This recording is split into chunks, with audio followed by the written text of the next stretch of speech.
Yeah. So far, we only have like forward-looking evidence of some signs of softening, but whether it will arrive in time for the ECB to cut rates during the spring is a tricky Yes, discussion. and again, politically speaking, the crisis awareness in most European countries is still centered around cost of living. Yeah. It's not centered around recession. There's not much talk about recession. A little bit more in Germany. You're listening to Macro Sunday, hosted by Andreas Steno.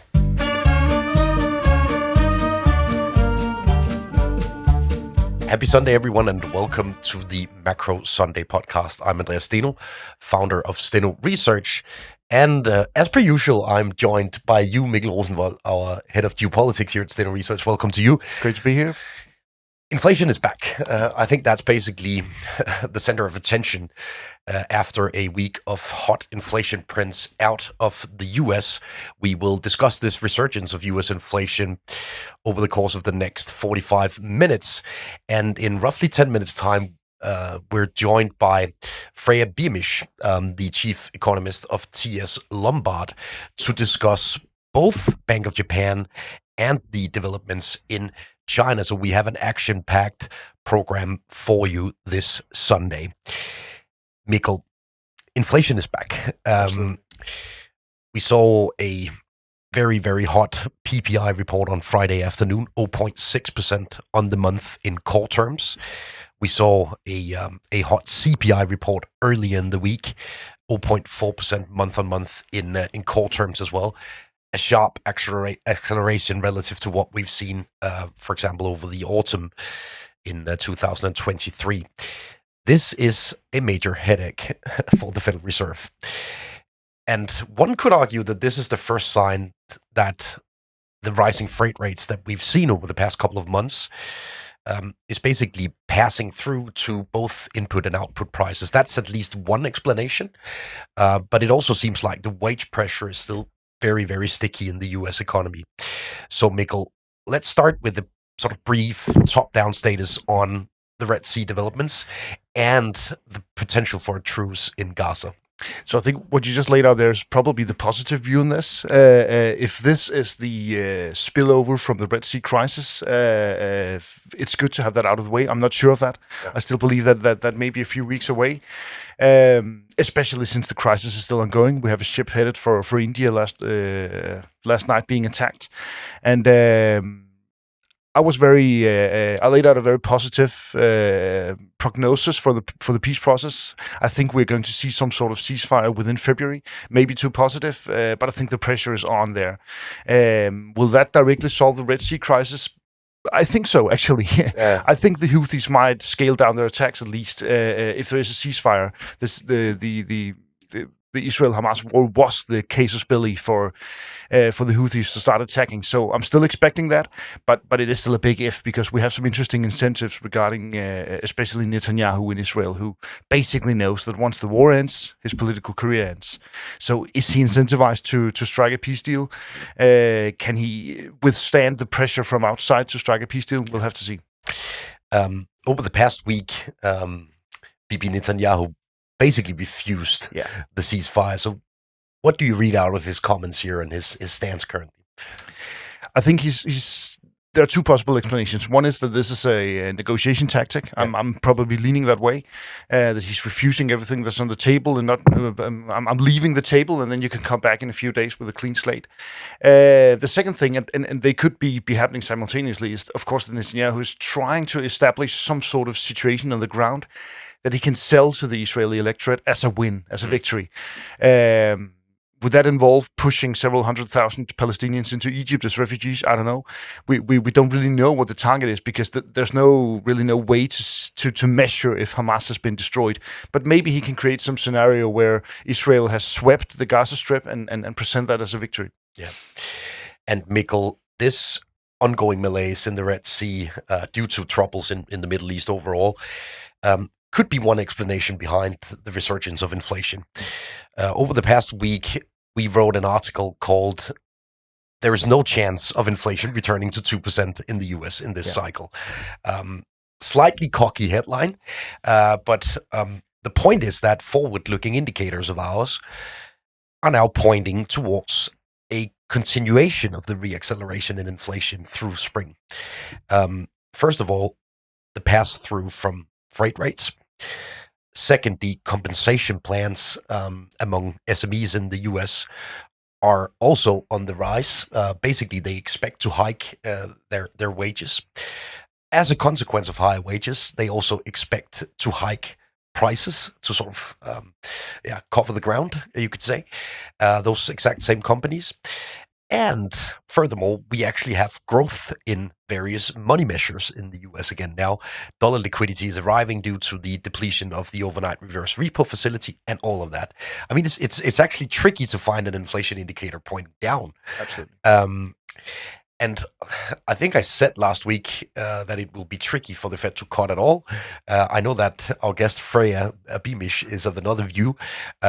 I have to admit that the Fed seems very hell-bent on this minor adjustment to interest rates that they've already sort of predicted or forecasted for this year in the dot plot.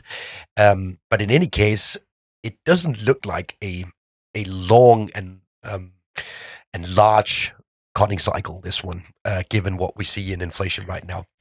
Yeah, you want to add something? No, just basically, I mean, we've been talking a lot about the second hump in inflation, and I think many of us expected that to come or to be triggered by a lowering of rates, but we haven't really seen the Fed move towards combating recession yet. There's no narrative, there is no recession. There's no narrative around a recession. So the question is, will the narrative instead switch to a second inflation crisis politically? And if that's the focus, then it's going to be a very hard sell for the Fed to lower interest rates, of course, politically as well. Indeed, it will. Speaking of inflation, Isabel Schnabel, typically the guiding star of the committee in the European Central Bank, she's been vocal over the past week, first of all, on productivity. She laments the lack of productivity growth in the Eurozone and finds it to be a reason for Eurozone companies to increase prices when wages go up. And wages are pretty hot still in the Eurozone. Your team, Mikkel, wrote an article on the Eurozone wage developments and the upcoming negotiations through spring here. In short, wages are still high. Absolutely. I mean, most or many European countries are above the 3% threshold. That's sort of the accepted wage growth to maintain inflation at the 2% level. And I think basically a lot of the trade unions and a lot of the bargaining parties are believe that they're still playing catch up to the inflation pressure from the past 1 to 2 years. So that's basically what we're seeing right now. The thing is that it's not a very healthy combination to have low productivity growth, even recession, technical recession in some countries, and then to add to wage to wage growth. That's not a very healthy combination, and it could be critical for especially some of the larger or more industrial heavy European nations. Yeah, if we look at the German wage cycle, obviously one of the most important wage cycles to monitor for the European Central Bank. In sharp contrast to what we see in the US, we actually have forward-looking indicators pointing south. And I'm personally not overly convinced that the trade unions in Germany will have a strong position ahead of these spring negotiations. Point being here that it is easier to negotiate a higher wage growth when the economy is firing on all cylinders, and the German economy is certainly not. Absolutely. Why the US wage pressure seems stickier than it does in Germany to me, but I mean, we still need the confirmation. Yeah. So far, we only have like forward-looking evidence of some signs of softening, but whether it will arrive in time for the ECB to cut rates during the spring is a tricky. Yes, and again, politically speaking, the crisis awareness in most European countries is still centered around cost of living. Yeah. It's not centered around recession. There's not much talk about recession. A little bit more in Germany, obviously, but the cost is still very much around groceries have gotten more expensive. We need to catch up to that, rather than our industries are basically not making any money. And that's sort of a duality that's going to be interesting for the coming quarters. Yeah, and Schnabel, the guiding star of the ECB, basically pivoted on the back of a dovish pivot in December over the past week here, probably due to high wage growth and the January HICP inflation report that didn't really rhyme with the disinflation trend. So February inflation is make or break for the April cut from the ECB. Our nowcast is very soft. If you want to check out our nowcasting on euro inflation, then go visit our webpage, stenoresearch.com. We're currently at 0.18% month on month in the headline HICP, which is soft, especially relative to the 0.83 month on month inflation in February last year. So we will have a large slide in year over year inflation in case we are right. All the details on the nowcasting are found on stenoresearch.com. Mikkel, it's time to introduce our guest of the week, Freya Beamish. Freya is the chief economist of TS Lombard. She's an avid follower of Chinese and Japanese trends. And I think it's safe to say that she's not positive on the Chinese outlook, but structurally, she finds a very compelling case in Japan. And as far as I'm concerned, Freya is from Scotland. So I wanted to find a soundbite to introduce her by from a Scottish band. And therefore, here's Simple Minds. Don't sure to introduce Freya Beamish of TS Lombard, the chief economist of TS Lombard, to the Macro Sunday podcast. It's great to have you here, Freya. Thanks for joining us. Yeah, that's a pleasure. Freya, we've been hosting your colleague Dario Perkins a couple of times on the podcast here, and we always love his takes on global central banks. And he told us that you were very keen on discussing the Asian developments with us, and we frankly haven't covered Bank of Japan and the developments in China to any major extent over the past couple of weeks here in the podcast. But beneath the surface, a lot of stuff is happening out there. So if we start with the developments in Japan, I think it was last week, the deputy governor of the Bank of Japan, Ushida, basically told us not to expect rapid moves once Bank of Japan actually gets going in the rate hiking cycle. It caused a lot of debate, but it seems like the market pricing is still sort of leaning towards rate hikes from Bank of Japan. So what do you make of all of the debates around Japan at this juncture, Freya?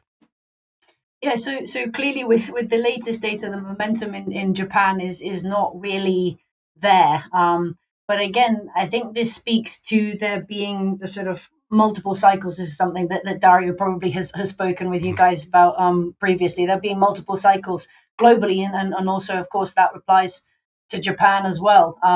So you've got the reopening surge, which is bigger or smaller in different countries, and then you've got the kind of a slowdown off of that, and Japan is still sort of in that slowdown phase. I think what really matters with regards to Bank of Japan policy going forwards is the underlying shifts and whether something is changing with the structure of the economy. And I think trepidatiously, because this has been going on for a long time, I do actually see some things changing in the structure of the Japanese economy. So when we think about Bank of Japan policy, we have to think of sort of two pillars. We have to think of the effort to minimize financial distortions in the Japanese economy, and that is the sort of the primary thrust of trying to get rid of negative interest rates, to try to loosen the yield curve control. So as long as everything else is kind of okay, then they'll continue to do that. And I think that's where we're at the moment in terms of the changes that have been made so far, and even just that initial stage of getting rid of negative interest rates. And that doesn't really sort of derail the other pillar of Bank of Japan policy, which is the attempt to engineer this virtuous cycle between private consumption and capex, and get the domestic economy really back online, and looking at sort of reflation. That initial shift away from financial distortions and removing those kind of most horrible parts of Bank of Japan policy, it doesn't really curtail, I don't think, and I don't think the Bank of Japan sees it as curtailing the move towards towards that virtuous cycle and the kind of the second goal of monetary policy. And that's something that has been sort of building up in the Bank of Japan literature for a while. Quite a few years ago now, they published these ideas of about the reversal rate and how negative rates are not actually helping anymore, and so getting rid of them doesn't really kind of damage the growth prospects. Unless, of course, you get some crazy unwind of the carry trade, and then you're in a different type of a story. So they have to be careful. They have to they have to continue to have these kind of dovish comments coming out. But I think, broadly speaking, getting rid of those distortionary aspects is paramount to them. And then kind of moving beyond that, it comes down to the question of, are things really changing? And right now is the time when we'll start to see some evidence to the pro or against with regards to whether those changes are coming through, looking at the wage bargaining this time of year. And kind of cutting a long story short, I'm happy to go into the details, but at this stage, it does seem as though the barriers to inflation, to wage inflation in Japan, they're not gone, but I would say they're lower than they have been historically. If we look at the Bank of Japan policy in 2023, they obviously moved the needle on the yield curve control more than a couple of times, causing a bit of volatility in the JGB market along the way. Yeah. If we look at the front end of the yield curve, the decision making ahead for the Bank of Japan, what's the feasible game plan for Bank of Japan if they actually want to move the front end out of negative territory here? Well, at the moment, markets are expecting around April, I think last time I checked, which was this morning. So hopefully nothing's moved since then. And at the moment, it seems as though people think still that they can kind of gradually shift the short end of the curve higher over the course of this year, but only in tiny baby steps. And I think that's probably right. We have to look at the wage growth, and we have to look at what's going to be going on in the Fed, which I'm happy to sort of talk about as well. Cutting a long story short on the global backdrop, which is obviously what is going to be the channel for the Bank of Japan to make these moves.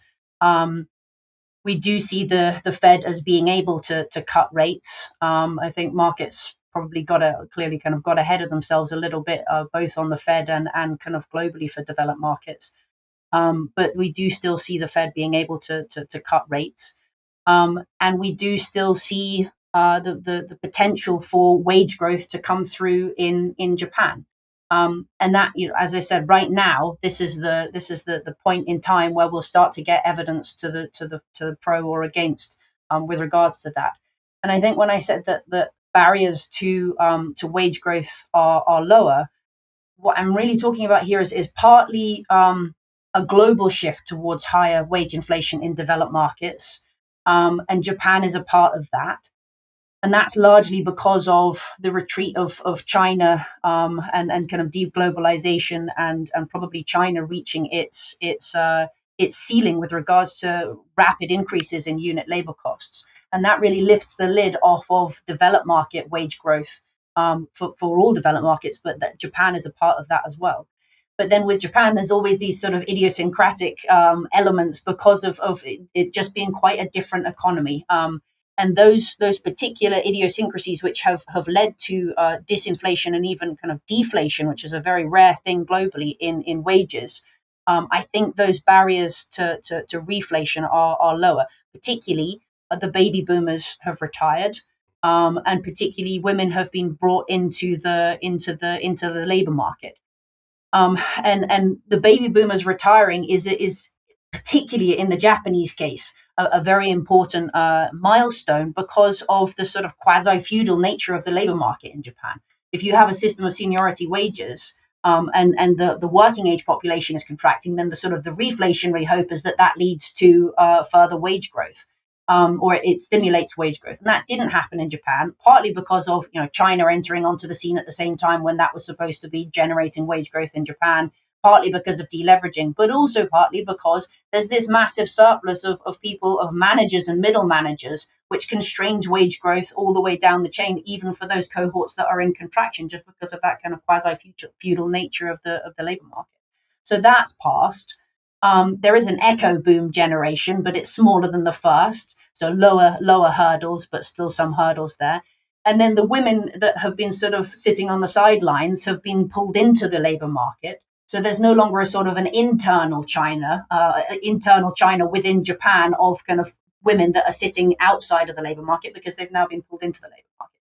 And if we get to the stage where there is this global higher pressure developed market dynamic, then policy, then firms, then corporations, then managers will be looking for productivity gains, and that's an obvious place within Japan to try to elevate wage growth on the back of productivity growth.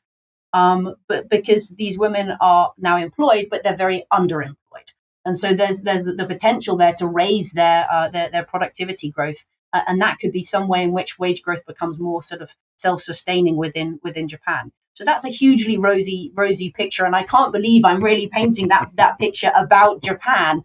But that's the sort of the bullish case with regards to Japanese reflation, which clearly at the moment is not coming through in the spending data in Japan. But that could be a little bit of a mirage, just as a result of the sort of the multiple cycles that are running at the moment, with the new drivers not really being online yet, and the old drivers coming offline, and then you're in this kind of limbo situation, which does tend to sort of lower the expectations with regards to Bank of Japan hikes. But if something is really changing under the surface, and if there is that kind of hope there and optimism within the Bank of Japan, then potentially the path towards rate hikes remains open. If we look at the current leadership of the Bank of Japan, Deputy Governor Ushida was obviously one of the architects behind the yield curve control and the negative interest rate policy of the Kuroda era. Now that we have Ueda behind the steering wheel at the Bank of Japan, to which extent do you get the feeling that they actually share your sentiment that something could be changing beneath the surface in Japan here?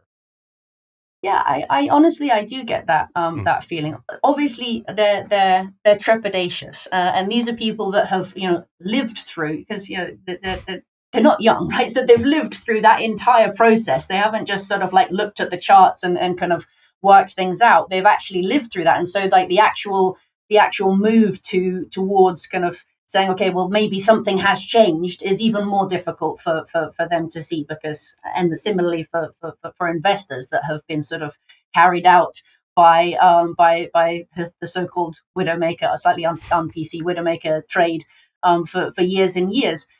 It's difficult to get behind that shift, but in the context of this kind of higher pressure global economy from a developed market perspective, forecast that we have for the secular term, and with the context of those kind of domestic barriers being lower. I mean, this is something that we talk about with the Bank of Japan, that potential is there, and they don't sort of want to stand in the way of it. When we look at the relationship between Fed policy and Bank of Japan policy, I think one of the interesting questions right now is whether the Bank of Japan would prefer a rate cutting cycle commencing from the Federal Reserve already during the spring or not. If we look at the most recent price trends, we've obviously seen a repricing of the dollar versus the yen after the pushback against rate cut expectations in the US. Do you think a weaker yen would actually allow Bank of Japan to move out of negative interest rate policy territory, or would they prefer a rate cutting cycle commencing from the Federal Reserve?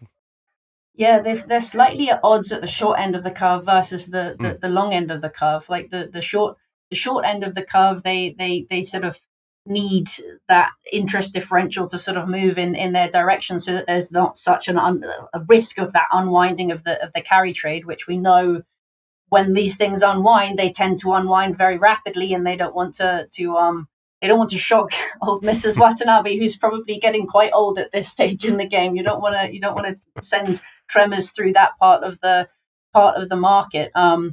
So from that perspective, having the Fed coming back into line with them is an optimistic thing.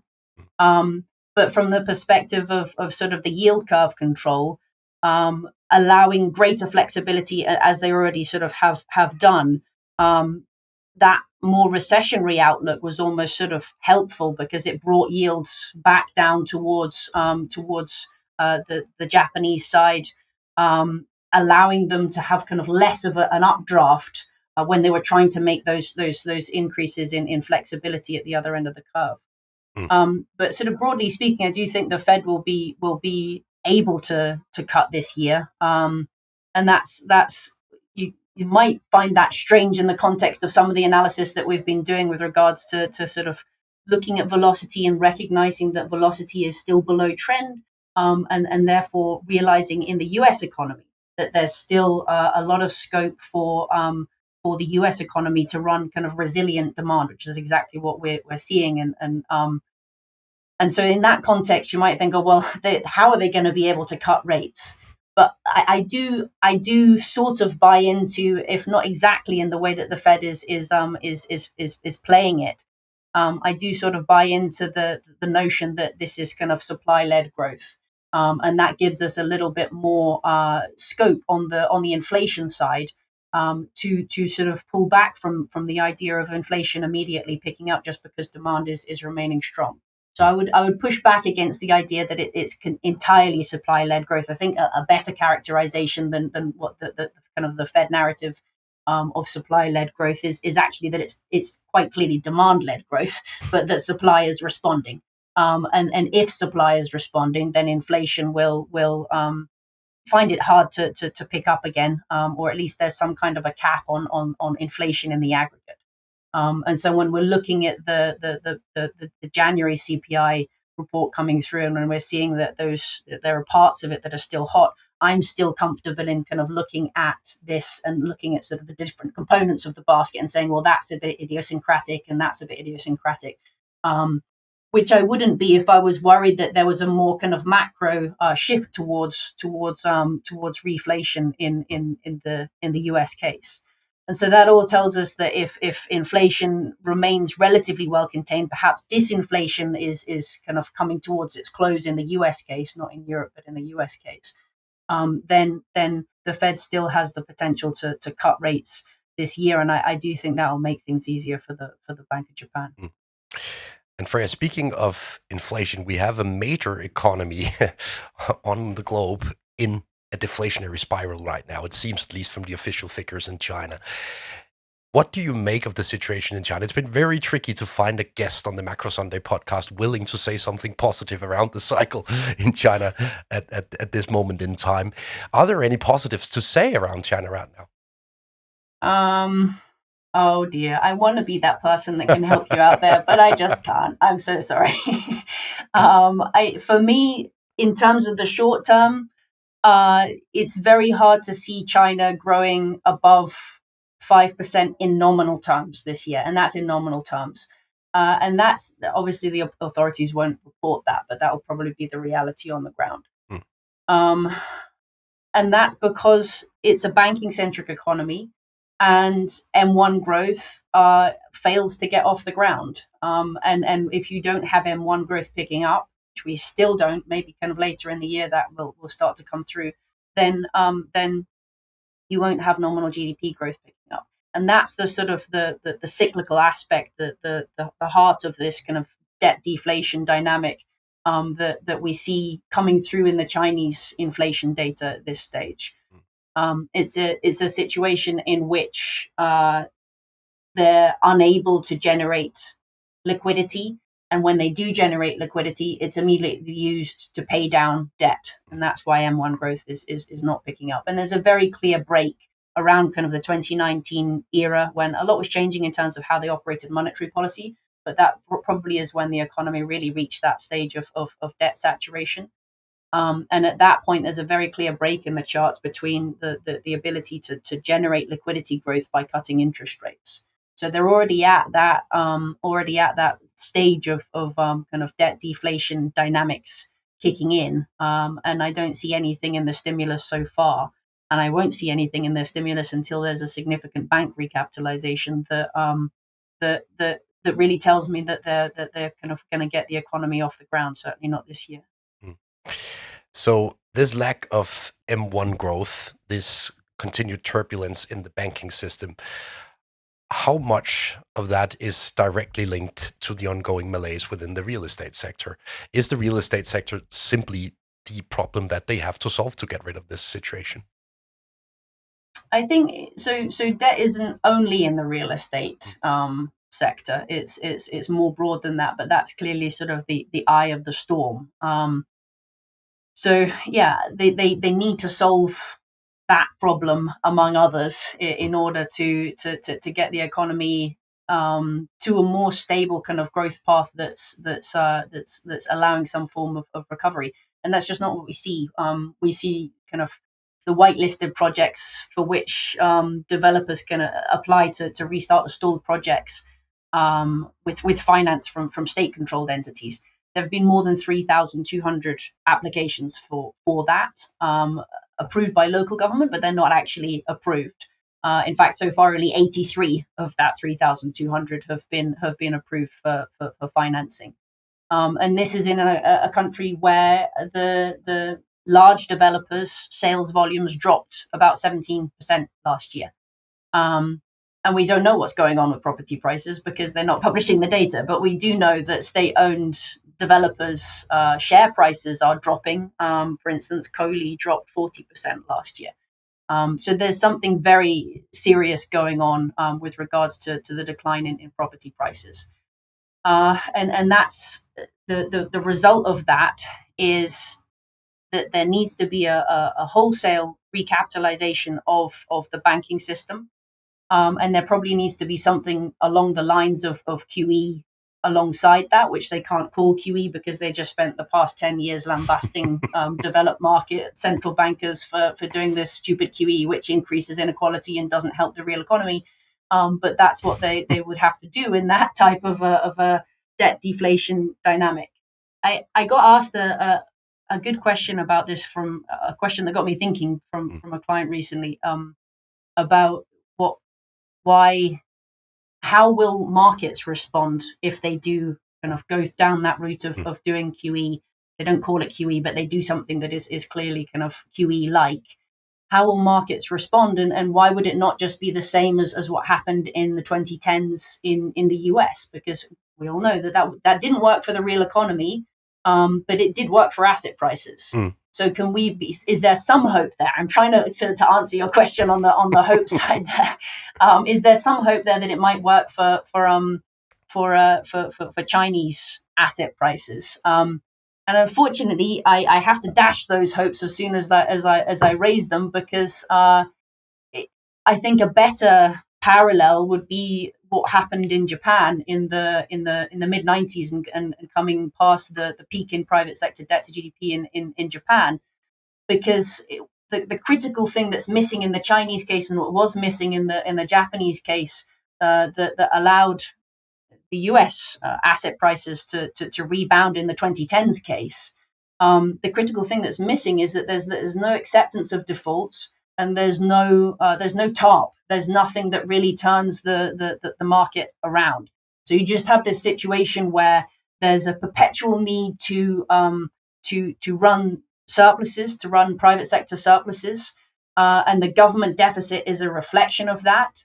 They probably need to run a larger current account surplus, but they can't, because they can't continue to dump their electric vehicles on Germany, and they can't continue to dump their electric vehicles on the US. And so there's no real kind of outlet there other than just government deficit offsetting private sector surpluses.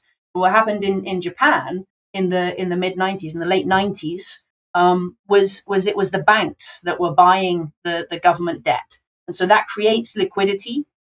It drives down velocity. Velocity is my favorite thing. It drives down velocity, but it doesn't actually produce any response in the real economy. That liquidity is sort of like null liquidity that is created as a result of a deficiency of demand in the real economy and in the private sector. So liquidity is being created, but it's not the type of liquidity that's going to help out either the real economy or asset prices. We've also had a lot of questions from clients of ours and also listeners to this podcast on the sort of attractiveness of the Chinese equity market given current valuations. I think as of this week, if I was the sole owner of Nvidia, I could sell Nvidia and buy China basically from that same amount of dollars, which is kind of crazy if you look at it. But Freya, do you have like a checklist in mind of initiatives that the Chinese authorities could take to make you more comfortable around the structural outlook for China? What would be the catalyst to turn more upbeat on the Chinese outlook, also from an investment perspective? Greater defaults and recapitalization of the banking system in a sort of a big bang type of a way, rather than a sort of a we're fighting fires as they come type of a way. I think the key thing that keeps China as a macroeconomy in the middle income trap is the lack of returns on wealth.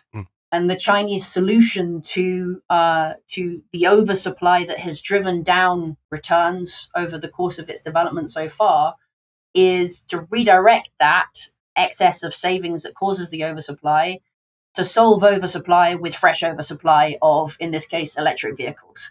And so the returns, it's better for the environment. Don't get me wrong; that's much better, at least initially, for the Chinese environment, let's say. But it doesn't help with generating returns. If you look at the structure of the Chinese economy, the deficiency of income in the household sector, that's the root cause of the lack of private consumption-led growth. That deficiency of income is about deficiency of returns on wealth. It's not so much about compensation of employees anymore. In fact, compensation of employees is reasonably high as a percentage of disposable income, kind of parallel to what we see in the US. So it's the financial repression that stops China from transitioning. So while it looks great for like the individual kind of productivity of those firms in terms of labor productivity that have had this massive capital injection into those kind of green sectors that are picked by the Chinese Communist Party, it doesn't help with the overall economy, with kind of redirecting income towards the household sector so that you get private consumption-led growth. And until you get that, the whole economy has to continue to deflate. And unfortunately, that means asset prices as well. Yeah.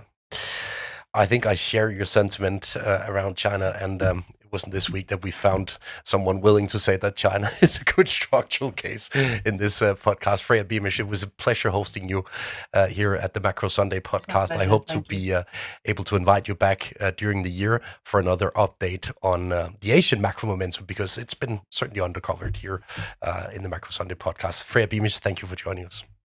Thank you. We're back in the studio, Mikkel. Quite the dire outlook for China, if Freya's right. But also very interesting to hear her thoughts on why Japan is structurally moving towards a better regime, I'd say, from an economic perspective, Mikkel. We've obviously focused a lot on China, both politically and economically, over the past year or so. They still struggle to get things going. Absolutely. And I still think at the core of all this is the Chinese struggle to adjust their mindset and their political apparatus to instead of simply producing stuff with all the cheap labor they've had, to switch to basically encourage consumer confidence. They're not really used to. They didn't really care about the internal consumers. They were concerned about consumer confidence in Europe and the US because they were buying all the stuff. But now they need to cater to the internal market to keep, especially to keep the real estate market going as well. And that is a whole other political mindset and probably involves a lot more fiscal stimulus, either on the central government level, the national level, or on subnational levels in China. So I think that is going to be the overall narrative for China for the coming decades, to increase public spending, to increase confidence within the consumer class and the consuming middle class, basically, in China. And Mikkel, currently we are long China by proxy, I'd say, in our portfolio. We bought copper a couple of weeks ago, and we're currently a couple of percentage points in the money. We prefer to be long China via proxy instead of taking the on-ground risk. And the long copper bet basically also rhymes with a cyclical reacceleration. And interestingly, we actually see the very first signs now of improving forward-looking indicators in Germany. Take a look at truck toll mileage or the electricity consumptions on a daily basis. Two of our nowcasts on trends in Germany. They're improving now from abysmal levels, but they're improving. That's essentially what growth is made of. There are also, I'd say, very early signs of improving forward-looking indicators from China. Not that it will be a big party, but I mean, the sequential change is positive. And then the forward-looking indicators in the US economy remain strong. So point being here that we actually have three of the major engines globally moving in a positive direction from a sequential perspective. And that is typically something that goes hand in hand with this cyclical repricing of asset markets. We made a major study for clients on Saturday, where we basically look at all asset classes relative to the economic cycle to try and figure out whether the cyclical repricing has been made or not across asset classes. And there are a few very interesting highlights. First of all, if we look at the equity space, the sector with the highest beta to a cyclical repricing is the materials sector. It's got a beta of 2, meaning that for every 1 percentage point repricing of the cycle, we should expect to see 2% gains in the materials sector. If we take the forward-looking indicators and calculate the implied yearly change in materials based on that, it should have been up by roughly 24% by now. So there's a gap relative to what we've seen of more than 20%. It looks very cheap materials, and it's not bought into from a positioning perspective either. You can see that entire beta study and also look at the positioning in various equity sectors in that study on our webpage released on Saturday. If we look at the FX space, cheapest currencies out there are the Japanese yen, Norwegian crown, and the Aussie dollar. If the cyclical comeback actually gathers pace, we're currently short Swiss franc versus the Japanese yen ourselves. In anticipation of a narrowing of the rate spread between the two central banks, but also in anticipation of Freya Beamish actually being right that Bank of Japan holds a golden opportunity to get out of negative interest rate policy territory already by early 24 in the fiscal year in Japan in April. Mikkel, loads of stuff ongoing in macro and geopolitics. When we look at geopolitics in the week ahead, I'll allow you to conclude the program with comments on that. Any signs of negotiations ongoing in the week ahead in Gaza? Yes, absolutely. I mean, the US is working extremely hard on this. Joe Biden has even raised it to his own level, saying that he's working day and night to find a solution. So I definitely expect that. That is the main topic right now, since it is a driver for so many of the risks affecting both the equity markets, commodities, and everything. So that is very much the focus. One final note: we're beginning to hear some whispers around. Obviously, we're based in Denmark, which is a huge wind energy producing country, windmill producing country. When rates begins to drop or be lower in Europe, one of the main sectors benefiting from that will be windmills. European countries are going to start building windmills, solar farms, all that. Once rates start go down, especially if energy prices and gas prices remain high, it's basically a combination of these factors will make certain business cases make sense. And with when these business cases make sense, governments are going to invest in them, especially within the European Union, and that by proxy points at China, because China is producing a lot of these materials, the components, or even the entire windmills and solar panels. So that was just to add on your China, the China bit there. Yeah, and it rhymes well with our long copper position as well. Interesting to see whether we're right that we'll get an inflation flare-up, a cyclical repricing in a positive sense. So basically, a positive acceleration in the global economy, paired with further additions of dollar liquidity. Tricky times in global macro, but for now, it seems like inflation is back. And go have a look at my very cocky article stating that there is no chance of getting US inflation back to 2% in this cycle. It's found on stenoresearch.com. We'll put a link in the show notes directly to the article. Remember that you can try us out 14 days for free. My name is Andreas Steno. It was a pleasure hosting you, Mikkel Rosenvold, in this edition of Macro Sunday. We'll be back again next Sunday with more from the global macro landscape. Sometimes it may be good, sometimes it may be shit.